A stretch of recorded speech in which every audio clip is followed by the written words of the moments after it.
Welcome back, everyone, to another episode of the Rick and Danny Show. We have Dr. Ayed with us. Welcome back, Dr. Ayed.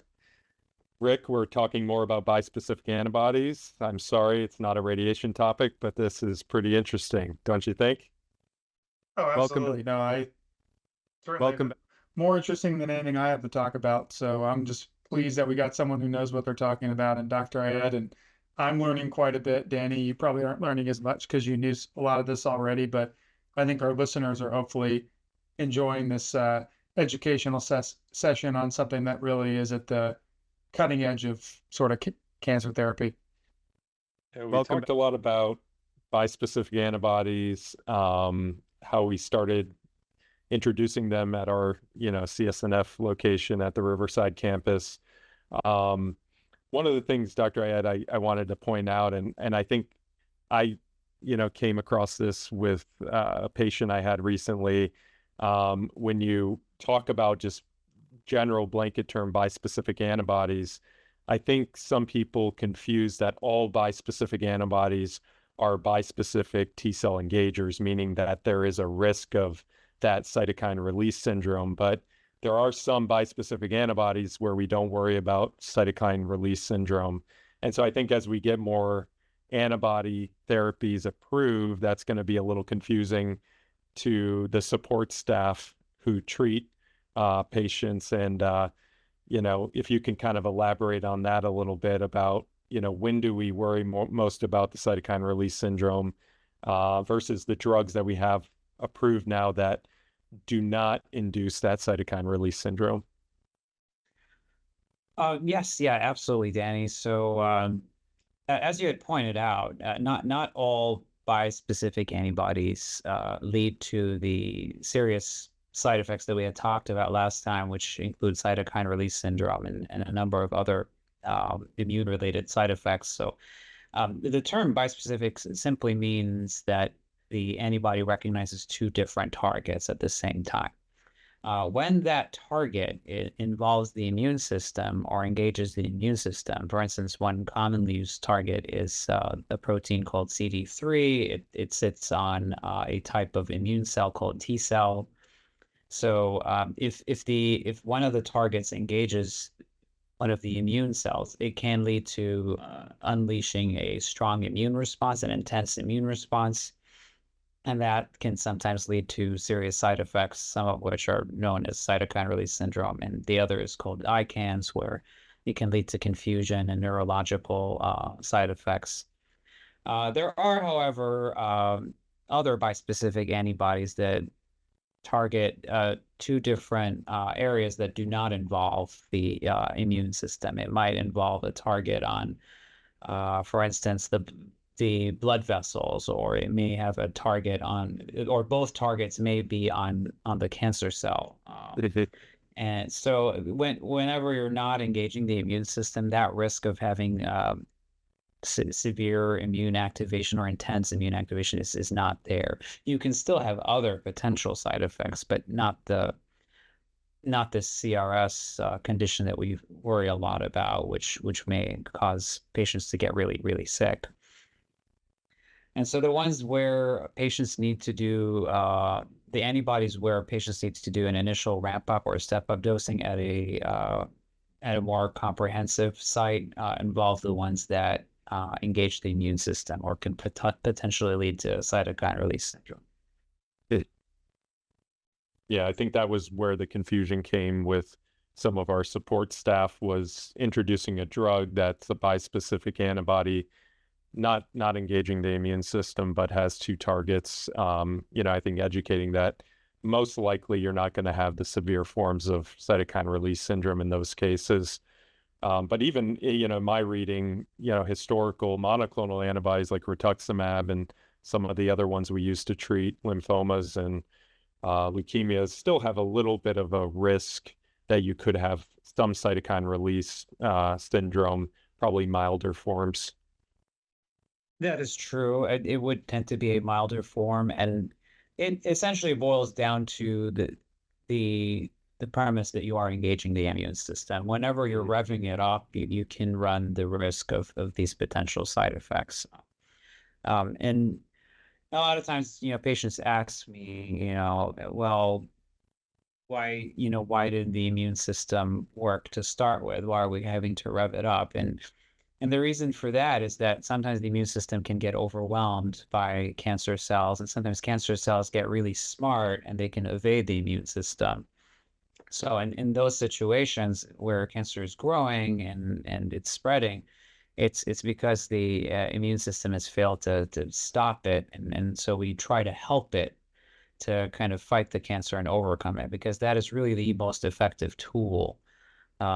It is more specific, it is more effective, it is more long lasting, as opposed to traditional chemotherapy, where you are killing fast growing cells, which may involve normal cells as well. Um, and you may even tax the immune system.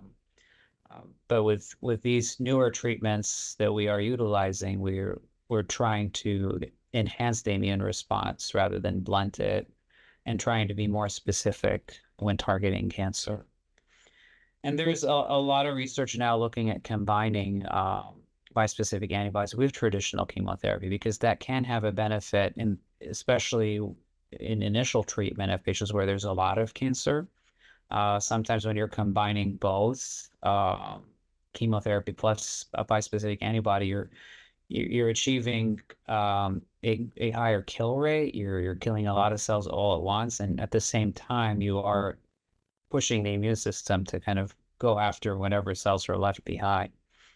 So there's a lot of exciting trials that are being designed and that are being activated that involve bispecific antibodies, and our goal is to always strive to bring high quality trials to our practice to offer to our patients. So a couple of questions that maybe patients might pose to us, who are, patients that are eligible for bispecific antibody therapy. One would be duration of therapy. Do I have to stay on this drug forever? Is there an endpoint? And two, does this have the possibility of a cure? And a lot of time that's disease specific, that we can't just blanketly say that you will or will not have a potential for a cure of any therapy. Have patients asked you that, Dr. Ayed, about how long they have to stay on therapy and if it potentially could yield a cure? Yes, no, absolutely. That's another important question to kind of answer for patients, and the answer at the end of the day is it really depends. So it depends on the drug and how it was studied, and it also depends on the disease state. So there are a couple of drugs out there where patients get a course of treatment. I liken it to a course of antibiotics. You do a certain number of cycles, and if you achieve a good response, you can stop the treatment and watch.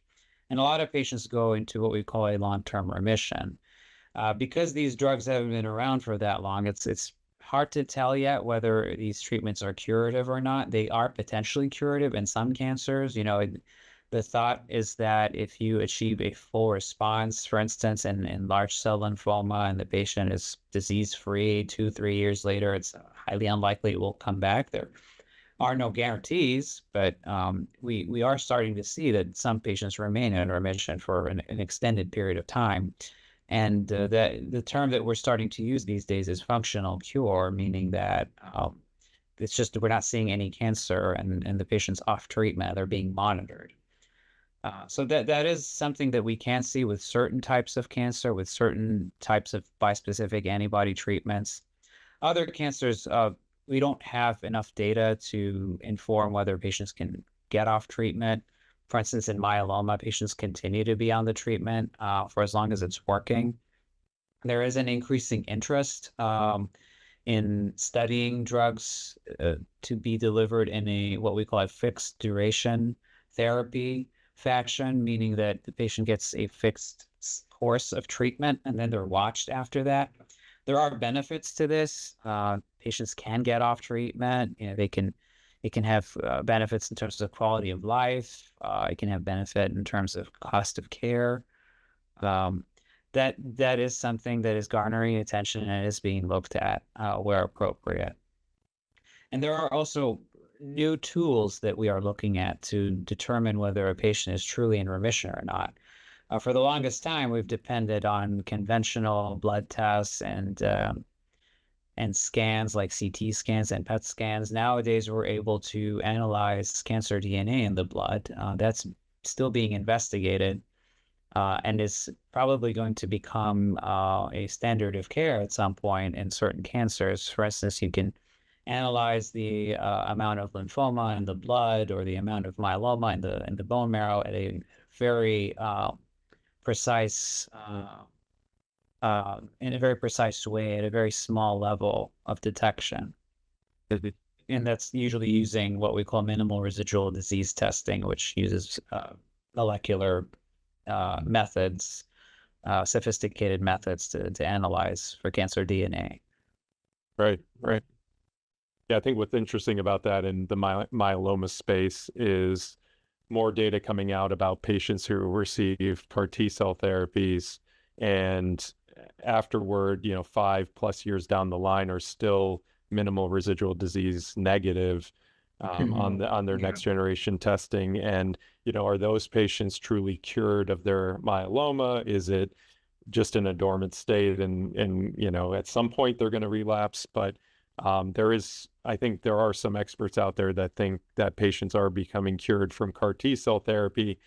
And it is kind of a close treatment to what the bispecifics are doing. Bispecifics are trying to activate our immune cells to activate against the cancer, but the CAR T cells, you actually infuse T cells into the patient at a certain number. But you would guess that maybe some patients, even with bispecifics, could be cured of their cancer. It's just, I think more time is necessary to determine that. Yes, yeah. It definitely remains to be seen. There are some encouraging early signals from clinical trials. And just like you said, time will tell once we have longer follow-up, more data, Right. we'll have better answers. Right. Yeah, I mean, I think going off of the bispecific data, when we have our really complete responders in the lung cancer space or melanoma space to our immunotherapies, which again, they're activating T cells to fight cancer cells. And those patients who obtain a complete remission from our immunotherapies that we give, if those immune cells are hanging out and still active, it seems like it is keeping the cancer in remission and possibly yielding a cure. So I think there's definitely hope for all these therapies. Right. Yes, agreed. And, speaking of future directions and clinical trials, there is an interest in expanding on what we've learned from bispecific antibodies. And now drug manufacturers are looking to engineer these antibodies to recognize even more targets. So, if you can get great results with an antibody that can recognize 2 targets, what about 3? And, that question has been asked and it's actually being looked at. There are now trispecific antibodies. Believe it or not, they are currently being evaluated in clinical trials. They're currently being studied. And what these trispecifics do, they work in a similar way. They recognize different targets and engage the immune system. And the hope is that if you can get the immune system to recognize more cancer targets and more cancer antigens, you might get a more effective response, a deeper response, kind of a more effective treatment. And we are looking to bring those studies to CSNF as well. More to come, as when that becomes a reality, we'll be sure to publish that on our research website. Right. I think one of the agents in multiple myeloma was reported to have a overall response rate of 100% in one of their early studies. So definitely is encouraging when you see that. Yes. Yeah, absolutely. There's these numbers, we wouldn't have dreamed of these response rates, I would say 15, 20 years ago. And you're talking, these clinical trials, they start with patients who have been on numerous treatments. So if a patient's been on several treatments and they have very resistant cancer, the fact that they're responding at all, that in itself is amazing and is definitely encouraging. Right, right, right. I think it's interesting to me to hear, from your guys' perspective about not, moving beyond response rates and actually talking about like durability of response, a sustained response, and things that, I think as you were alluding to earlier, guys, I would imagine as a patient obviously means a little bit more than just, oh, your scan looks better or your numbers are better on a blood test. When you really get this kind of sustained response, it's like in some of the earlier data from immunotherapies with melanomas and things like that is just very interesting. And I think it's very cool that there are those cases out there and there are those patients out there that can have these prolonged responses to this therapy.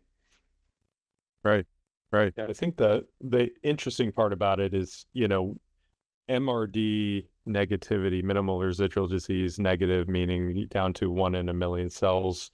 If you're unable to detect cancer, multiple myeloma, lymphoma down to that level, does it matter what the therapy was? That's the kind of question. I tend to think it means more with an immunotherapy than it means with a cytotoxic agent. I tend to see more relapses occur after cytotoxic therapies like chemotherapy or, some of the other targeted drugs we use for myeloma. I don't know what you think, Dr. Ayed, but I tend to buy more into the sustained remission with immunotherapies.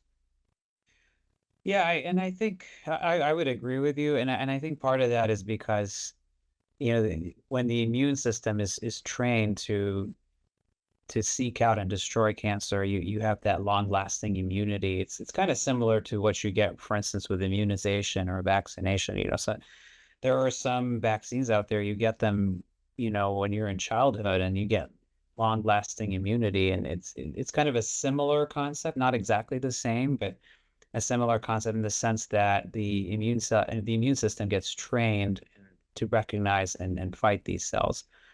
While with using traditional chemo, you're not getting that aspect. Not to say that traditional chemo is unhelpful. I mean, and it is appropriate in many circumstances, but there are situations where when you compare the two, when you compare immunotherapy to chemo, you get a better response and longer durability with immunotherapy.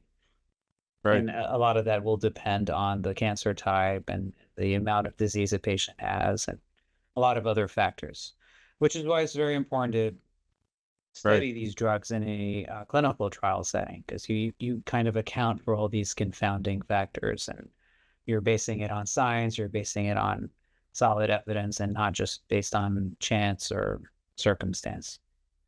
Right, right, right, right, right. Yeah, I think the interesting data to come is one is adding the bispecific antibody therapy to chemotherapy more effective than our standard of care, say in the diffuse large B-cell lymphoma space where we do that. We add one monoclonal antibody to chemo. Is the bispecific going to be more effective? And can we get rid of chemotherapy, or do we need it, to achieve that complete remission and cure? So those are the questions, I think. Yeah, and a lot of those questions are actively being answered with ongoing clinical trials, looking at combination therapy options, options where you're not including any chemo. These are definitely exciting times where, we have different options. We're exploring different options, and what remains to be seen is which one will prevail. We appreciate you, Dr. Ayed. This was a great conversation. A lot of exciting stuff on the horizon here. Rick, I'll let you close things out today. Well, really just thank you for your time. I know you're a busy guy running this program over there and all the other things you do for the company and obviously your patients. So it's nice to see this 2018 draft class, as we like to call it, the group that started around the same time. And I think Dr. Deegan a month right before us. But no, amazing how the company's growing, what everyone's doing, and just appreciate your time. And hopefully the listeners learned something today. I know I certainly did, something that I obviously don't deal a whole lot with. So it was good education for me. Well, we Thank you, gentlemen. Appreciate it so much.